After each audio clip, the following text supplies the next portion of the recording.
भगत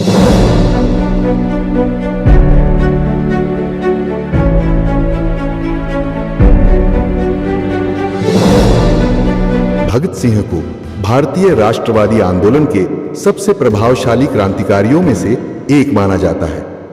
मैं पूरे जोर से कहता हूं कि मैं आकांक्षाओं और आशाओं से भरपूर हूं और जीवन की आनंदमयी रंगीनियों से ओतप्रोत हूं, पर आवश्यकता के समय सब कुछ बलिदान कर सकता हूं। क्रांतिकारी भगत सिंह द्वारा ये पंक्तियां अपने मित्र सुखदेव को भेजे गए एक पत्र में लिखी गई थी। भगत सिंह का जन्म 28 सितंबर 1907 को लायलपुर जिले के बंगा में हुआ था, जो अब पाकिस्तान में है। भगत सिंह करतार सिंह सराभा और लाला लाजपत राय से अत्यधिक प्रभावित थे। 13 अप्रैल 1919 को जलियांवाला बाग हत्याकांड ने भगत सिंह के बाल मन पर बड़ा गहरा प्रभाव डाला। उस समय भगत सिंह करीब 12 वर्ष के थे जब जलियांवाला बाग हत्याकांड हुआ था। इसकी सूचना मिलते ही भगत सिंह अपने स्कूल से 12 मील पैदल चलकर जलियांवाला बाग पहुंच गए। इस उम्र में भगत सिंह अपने चाचाओं की क्रांतिकारी किताबें पढ़कर सोचते थे कि इनका रास्ता सही है कि नहीं। गांधी जी का असहयोग आंदोलन छेड़ने के बाद वे गांधी जी के अहिंसात्मक तरीकों और क्रांतिकारियों के हिंसक आंदोलन में से अपने लिए रास्ता चुनने लगे। गांधी जी के असहयोग आंदोलन को रद्द कर देने के कारण उनमें थोड़ा रोष उत्पन्न, पर उन्होंने गांधी जी के अहिंसात्मक आंदोलन की जगह देश की स्वतंत्रता के लिए हिंसात्मक क्रांति का मार्ग अपनाना अनुचित नहीं समझा। भगत सिंह क्रांतिकारी देशभक्त ही नहीं बल्कि एक अध्ययनशील विचारक, कलम के धनी, दार्शनिक, चिंतक, लेखक, पत्रकार और महान मनुष्य थे। उन्होंने 23 वर्ष की छोटी सी आयु में फ्रांस, आयरलैंड और रूस की क्रांति का विशद अध्ययन किया था। उन्होंने चंद्रशेखर आजाद के साथ मिलकर अंग्रेजों के खिलाफ आंदोलन शुरू कर दिया। 9 अगस्त 1925 को शाहजहांपुर से लखनऊ के लिए चली 8 नंबर डाउन पैसेंजर से काकोरी नामक छोटे से स्टेशन पर सरकारी खजाने को लूट लिया गया। यह घटना काकोरी कांड नाम से इतिहास में प्रसिद्ध है। वर्ष 1922 में चौरी चौरा हत्याकांड के बाद गांधी जी ने जब किसानों का साथ नहीं दिया, तब भगत सिंह बहुत निराश हुए। उसके बाद उनका अहिंसा से विश्वास कमजोर हो गया और वह इस निष्कर्ष पर पहुंचे कि सशस्त्र क्रांति ही स्वतंत्रता दिलाने का एकमात्र रास्ता है। उसके बाद वह चंद्रशेखर आजाद के नेतृत्व में गठित हुई गदर दल के हिस्सा बन गए। काकोरी कांड में राम प्रसाद बिस्मिल सहित 4 क्रांतिकारियों को फांसी व 16 अन्य को कारावास की सजाओं से भगत सिंह इतने अधिक उद्विग्न हुए कि चंद्रशेखर आजाद के साथ उनकी पार्टी हिंदुस्तान रिपब्लिकन एसोसिएशन से जुड़ गए और उसे एक नया नाम दिया, हिंदुस्तान सोशलिस्ट रिपब्लिकन एसोसिएशन। इस संगठन का उद्देश्य सेवा, त्याग और पीड़ा झेल सकने वाले नवयुवक तैयार करना था। साइमन कमीशन के बहिष्कार के लिए भयानक प्रदर्शन हुए। इन प्रदर्शनों में भाग लेने वालों पर अंग्रेजी शासन ने लाठीचार्ज भी किया। इसी लाठीचार्ज से आहत होकर लाला लाजपत राय की मृत्यु हो गई। अब इनसे रहा न गया। एक गुप्त योजना के तहत इन्होंने पुलिस सुपरिंटेंडेंट स्कॉट को मारने की योजना सोची। असेंबली में बम फेंकना। भगत सिंह यद्यपि रक्तपात के पक्षधर नहीं थे, परंतु वे वामपंथी विचारधारा को मानते थे तथा कार्ल मार्क्स के सिद्धांतों से उनका ताल्लुक था और उन्हीं विचारधारा को वे आगे बढ़ा रहे थे। यद्यपि वे समाजवाद के पक्के पोषक भी थे।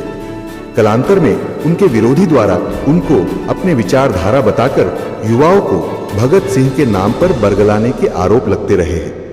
कांग्रेस के सत्ता में रहने के बावजूद भगत सिंह को कांग्रेस शहीद का दर्जा नहीं दिलवा पाए, क्योंकि वे केवल भगत सिंह के नाम का इस्तेमाल युवाओं को अपनी पार्टी से जोड़ने के लिए करते थे, खून खराबा न हो और अंग्रेजों तक उनकी आवाज भी पहुंचे। हालांकि प्रारंभ में उनके दल के सब लोग ऐसा नहीं सोचते थे, पर अंत में सर्वसम्मति से भगत सिंह तथा बटुकेश्वर दत्त का नाम चुना गया।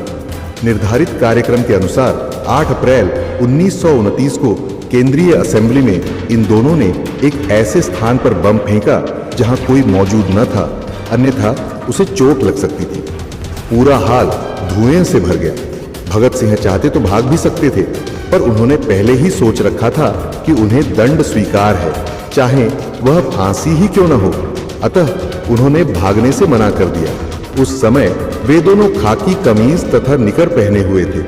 बम फटने के बाद उन्होंने इनकलाब जिंदाबाद, साम्राज्यवाद मुर्दाबाद का नारा लगाया और अपने साथ लाए हुए पर्चे हवा में उछाल दिए। इसके कुछ ही देर बाद पुलिस आ गई और दोनों को गिरफ्तार कर लिया गया। जेल में भगत सिंह करीब 2 साल रहे। इस दौरान वे लेख लिखकर अपने क्रांतिकारी विचार व्यक्त करते रहते थे। उन्होंने जेल में अंग्रेजी में एक लेख भी लिखा जिसका शीर्षक था, मैं नास्तिक क्यों हूं। जेल में भगत सिंह व उनके साथियों ने 64 दिनों तक भूख हड़ताल की। 26 अगस्त 1930 को अदालत ने भगत सिंह को भारतीय दंड संहिता की धारा 129, 302 तथा विस्फोटक पदार्थ अधिनियम की धारा 4 और 6F तथा आईपीसी की धारा 120 के अंतर्गत अपराधी सिद्ध किया। 7 अक्टूबर 1930 को अदालत के द्वारा 68 पृष्ठों का निर्णय दिया, जिसमें भगत सिंह, सुखदेव तथा राजगुरु को फांसी की सजा सुनाई गई। फांसी की सजा सुनाए जाने के साथ ही लाहौर में धारा 144 लगा दी गई। बाद भगत सिंह की फांसी की माफी के लिए प्रिवी परिषद में अपील दायर की गई, परंतु यह अपील 10 जनवरी 1931 को रद्द कर दी गई। इसके बाद तत्कालीन कांग्रेस अध्यक्ष पंत मदन मोहन मालवीय ने वायसराय के सामने सजा माफी के लिए 14 फरवरी 1931 को अपील दायर की कि वह अपने विशेषाधिकार का प्रयोग करते हुए मानवता के आधार पर फांसी की सजा माफ कर दे। 23 मार्च 1931 को शाम में करीब 7:33 पर भगत सिंह तथा इनके 2 साथियों सुखदेव व राजगुरु को फांसी दे दी गई।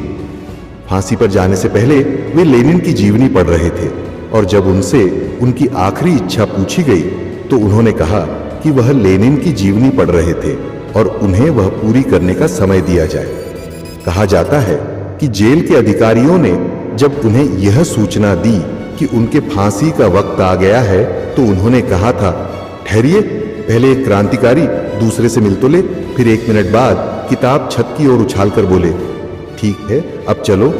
फांसी पर जाते समय वे तीनों मस्ती से गा रहे थे। फांसी के बाद कहीं कोई आंदोलन न भड़क जाए, इसके डर से अंग्रेजों ने पहले इनके मृत शरीर के टुकड़े किए, फिर इसे बोरियों में भरकर फिरोजपुर की ओर ले गए, जहां घी के बदले मिट्टी का तेल डालकर ही इनको जलाया जाने लगा।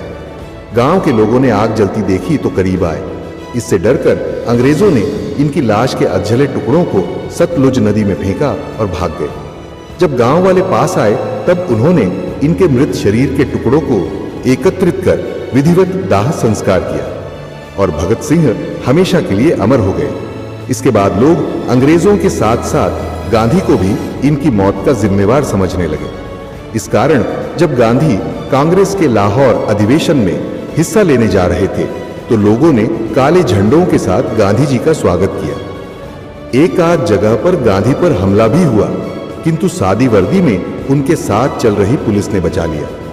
उनकी मृत्यु की खबर को लाहौर के दैनिक ट्रिब्यून तथा न्यूयॉर्क के एक पत्र डेली वर्कर ने छापा। इसके बाद भी कई मार्क्सवादी पत्रों में उन पर लेख छपे, पर चूंकि भारत में उन दिनों मार्क्सवादी पत्रों के आने पर प्रतिबंध लगा था, इसलिए भारतीय बुद्धिजीवियों को इसकी खबर नहीं थी। देश भर में उनकी शहादत को याद किया गया।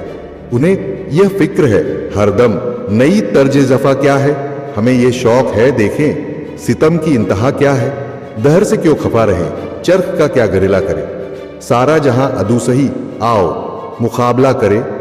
इन जोशीली पंक्तियों से उनके शौर्य का अनुमान लगाया जा सकता है। चंद्रशेखर आजाद से पहली मुलाकात के समय जलती हुई मोमबत्ती पर हाथ रखकर उन्होंने कसम खाई थी कि उनकी जिंदगी देश पर ही कुर्बान होगी, और उन्होंने अपनी वह कसम पूरी कर दिखाई। किसी ने सच ही कहा है, सुधार बूढ़े आदमी नहीं कर सकते, वे तो बहुत ही बुद्धिमान और समझदार होते हैं। सुधार तो होते हैं युवकों के परिश्रम, साहस, बलिदान और निष्ठा से, जिनको भयभीत होना आता ही नहीं और जो विचार कम और अनुभव अधिक करते हैं। भगत सिंह, आप कल्पना कर सकते हैं, एक हुकूमत जिसका दुनिया के इतने बड़े हिस्से पर शासन था। इसके बारे में कहा जाता था कि उनके शासन में सूर्य कभी अस्त नहीं होता। इतनी ताकतवर हुकूमत एक 23 साल के युवक से भयभीत हो गई थी। आज भी भारत और पाकिस्तान की जनता भगत सिंह को आजादी के दीवाने के रूप में देखती है, जिसने अपनी जवानी सहित सारी जिंदगी देश के लिए समर्पित कर दी।